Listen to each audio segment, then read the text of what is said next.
Super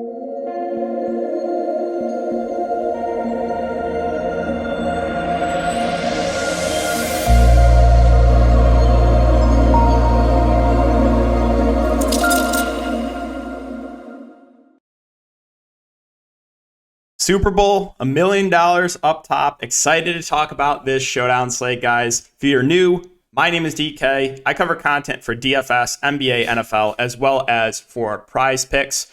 If you guys are not familiar with Prize Picks, they are a player prop site. We build 2, 3, 4, 5, up to 6 player props. You can win up to 25x your money. If you guys want to give it a try, you can use the code DKDFS for 100% match up to $100. I also have daily videos talking about plays that I do like for Prize Picks. And if you're looking for premium content, you check out my Patreon linked down below. Make sure if you do play on Sunday, you take advantage of this Patrick Mahomes free square. Okay, so let's first take a look at the Vegas odds for this game. Again, we got a 51 over under, so projected to be pretty high scoring with the Eagles 1.5 point favorites. So what I'm going to do is we're going to go team by team, and we're going to talk about every single player that I think is viable. And yeah, we'll start off with the Chiefs. So at the top, we have Patrick Mahomes at $11,000. So Jalen Hurts is a little bit more expensive at $11,200. Mahomes has had a couple weeks of rest, so you would think that ankle is feeling a little bit better. I still think Jalen Hurts is probably the slightly safer play because I don't think Mahomes is going to be able to be super mobile, where Jalen Hurts is a guy that can go give you 60, 70 yards in the ground. So if you're not factoring in ownership and you're thinking about, all right, who is the safer quarterback of the two? I think your answer is Jalen Hurts. Now, that doesn't mean that Patrick Mahomes can't outscore him because he still has a ceiling. And Mahomes would go for 30, 40. Like, the ceiling is still very clearly there. So I like Mahomes, obviously. Travis Kelce is below him at 10.6K. He had back-to-back really solid weeks. The crazy game against the Jags, 14 catches and 17 targets, 7 catches and 8 targets for against the Bengals. And he's just basically playing the entire game. I mean, he's their clear go-to guy. He played 57 of the 69 snaps last game. So I think Kelce makes for a really good play in both formats. Before those 2 weeks, he had been kind of a little bit quiet, but I mean, he's the guy to look to the most in the red zone, too. He's had 3 touchdowns over the last 2 weeks. So not a lot of downside to say about Travis Kelce. Plus, you got no McCole Hardman. Kadarius Toney's a bit banged up. The wide receiver core for the Chiefs is not amazing. And that just means that more targets should be going Travis Kelce's way. Now, the running back position for the Chiefs, the running back position in general on the slate, if you can get it right, that's going to be the key. It's really tricky for me for the running backs on both teams, to be honest. So for the Kansas City Chiefs last week, you saw Pacheco outsnap Jerick McKinnon and run more routes, which was really, really interesting. Pacheco played 39 of the 69 snaps and ran 26 routes, where Jerick McKinnon played in 26 pass plays, where Jerick McKinnon played 27 snaps and 17 routes. I did not think that was going to happen because the previous week before last week, you saw Jerick McKinnon outstat Pacheco, and McKinnon's the better running back in pass protection. So it just made sense that Jerick McKinnon was going to play a lot more last game, but he didn't. It was Pacheco. So I don't have a good read in the situation right now. This one will kind of come down to ownership for me if I'm going to play one of the Chiefs backs. Like, if a lot of people are going to go to Pacheco because of last game, I would rather roll the dice to McKinnon. If people are still going to go to McKinnon, I would rather go to Pacheco. So I think in tournaments, I'm going to prefer whichever one is lower owned because I just don't have a good read on the situation right now. I think, Pacheco is still the guy that's going to get more of the early carries. And I would think McKinnon's going to be a bit more involved in the passing game. But again, last week was a weird one. So that's a tough one, is the Chiefs running backs. And we'll get to the Eagles running backs too. That's also hard to figure out what exactly they're doing. But if I'm going to play one of these running backs, I think I'm going to prefer whoever is lower owned. Wide receiver for the Chiefs. You have Juju is in. MVS is in. Hardman is out. Toney is practicing in a limited fashion. I would think he's going to give it a go. So of these Chiefs wide receivers, the main guys, I think Juju is still your safest bet. He got banged up last week, but the week before he played almost 100% of the snaps.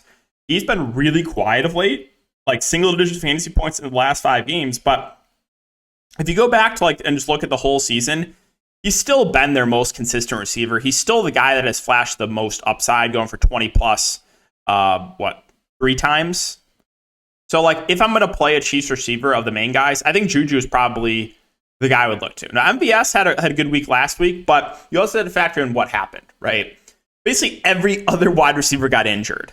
So there was just no competition. They had Marcus Kemp, a special teams guy, playing as the other wide receiver with Sky Moore. So I don't know if we see that type of repeat performance from MVS. We've seen him kind of been very boomer bust this season, pretty disappointing.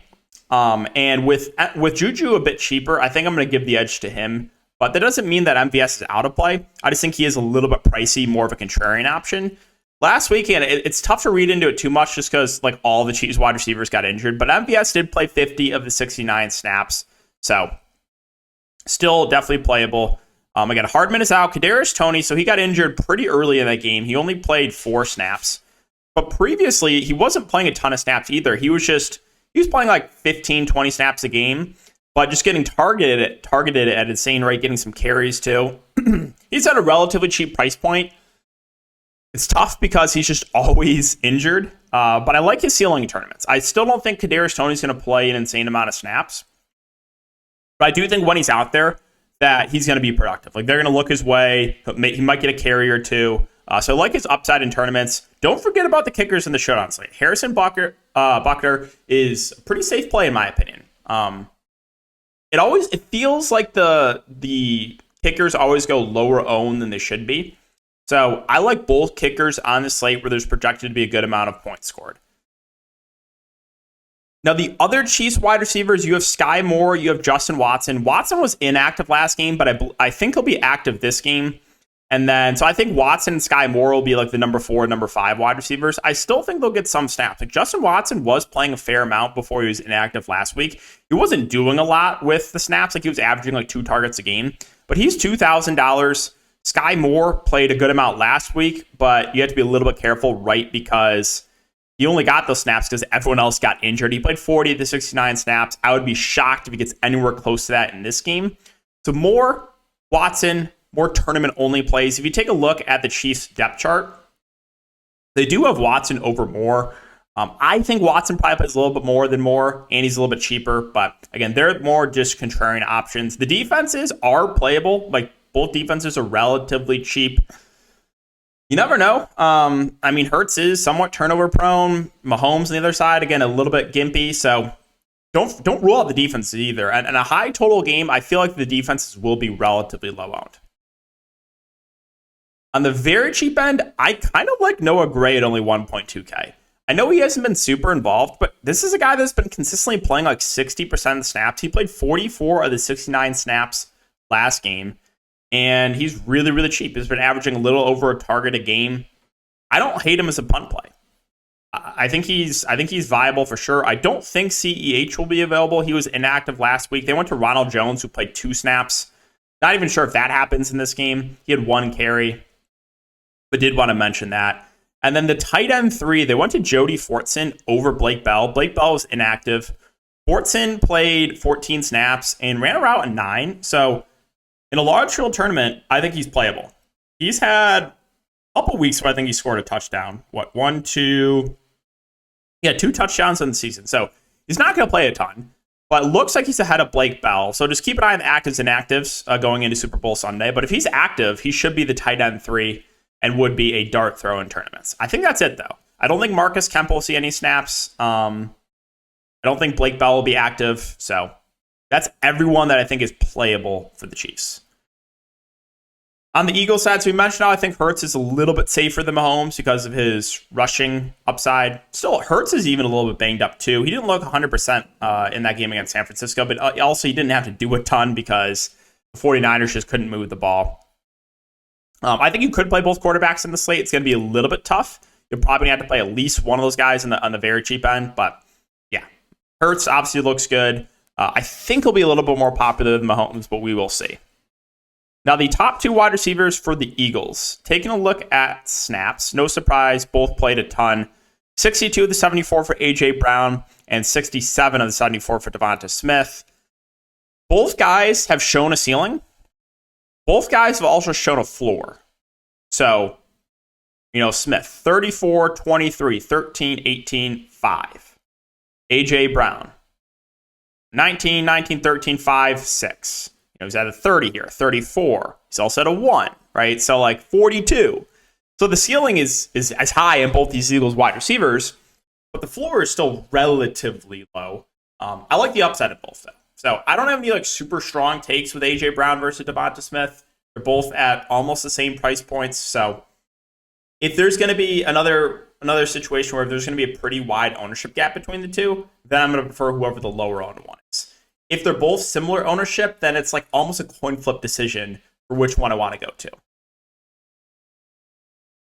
Running backs for the Eagles. So again, if you can get the running backs right on this showdown slate, I think you can win the big money. Looking at last week, Miles Sanders only played 22 of the 74 snaps, but the game did get a bit out of hand. 31 snaps for Kenneth Gainwell, 22 for Boston Scott. Gainwell ran the most routes, 13, and I think that makes sense because he is their best pass catcher. I don't think Miles Sanders is going to get a ton of ownership based on just the other running backs being involved. So I don't mind him as a contrarian play. The downside is he's not a bell cow. They are definitely working in Scott and Gainwell, but he's going to be pretty low owned. So I think your argument for going to Miles Sanders in the showdown will be ownership. Because not a lot of people are going to pay $7.8K for Miles Sanders. That's really the only positive I can say about Sanders is he's going to be low owned. Dallas Goedert at 6'4", I think is a pretty safe play. I like the price point on him. He played 65 of the 74 snaps. He's, doesn't have as high of a ceiling as the wide receivers we talked about, but I think he's a reasonable play, a guy that can look to in the red zone. So I like Goddard. Below that, you have Gainwell 5K. Does feel a little bit pricey, but he's been way more involved recently. Now, again, though, both games that the Eagles played in the playoffs were blowouts. So in a competitive game, how much work does he see? He is their best pass catcher, though. So that is a positive, but don't love the price point at 5K. And again, I don't have a good read on what the Eagles are going to do. Now, if you think the Chiefs get off to an early lead and the Chiefs are up by a couple scores, that's going to help Gainwell. Right? If the Eagles are trailing, he's the guy that benefits because he's their best pass catcher. Elliott, again, I like both kickers. So do not rule out the kickers. I think they're both good values, as is the Eagles defense. Mahomes, definitely not going to be 100%. I don't think he's going to be super mobile. And the Eagles are the better defense of the two defenses on this slate. So the defenses are certainly in play. Boston Scott, he's not really going to be involved much in the passing game, but he's the guy that they will bring in around the red zone. He's had 3 touchdowns the last 3 weeks. I don't think we can expect that to continue, but 9, 6, 6 carries. Boston Scott's playable. He is. He played the same amount of snaps as Miles Sanders. Again, though, right? The game did get out of hand there at the end. The wide receiver 3 for the Eagles, so Quez Watkins played 42 of the 74 snaps. Zach Pascal played 23. Quez Watkins ran 16 routes. Zach Pascal ran 11 routes. Watkins is 1.4. Pascal's $800. If you're going to make me pick between the two, I'm going to slightly prefer Watkins, who's just been playing more on average than Pascal this season. And they're almost the same price point. So not saying you can't play Zach Pascal. He's had 1 target each of the last couple games. But if I'm going to go to one of the slot receivers for the Eagles, I think it would be Quez Watkins. All right, and then we get to the backup. So Jack Stahl played 24 snaps, but only ran 6 routes. I think for me, I would rather take the shot on Noah Gray at a similar price point, who is just going to play way more and have a lot more opportunities. Tight end 3 was Grant. I don't even know how to pronounce his name, but he did play snaps. He played 10 snaps, but did not run any routes. So I don't think I can go there. And I think that's it. I don't think we're going to see anyone else. I guess, so Britton Covey played 2 snaps. Their wide receiver 5. Is he even in the player pool, though? He is. I don't know if he'll be active, but I guess I wanted to mention that because I believe he's their wide receiver 5 on the depth chart. Yeah, he is. I don't know if he sees a snap, but he played 2 snaps last week, probably because it was a blowout. So I think that's everyone that I think is viable on this Showdown slate. So if you guys thought this video was helpful, enjoy the content, just make sure to like, subscribe, hit the notification bell. And hopefully we have good size XFL contests, which I believe start the week after the Super Bowl.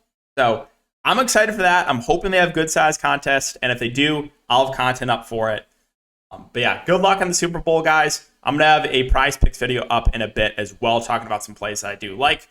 And hope to see you guys at the top of the leaderboard. And enjoy the rest of your day.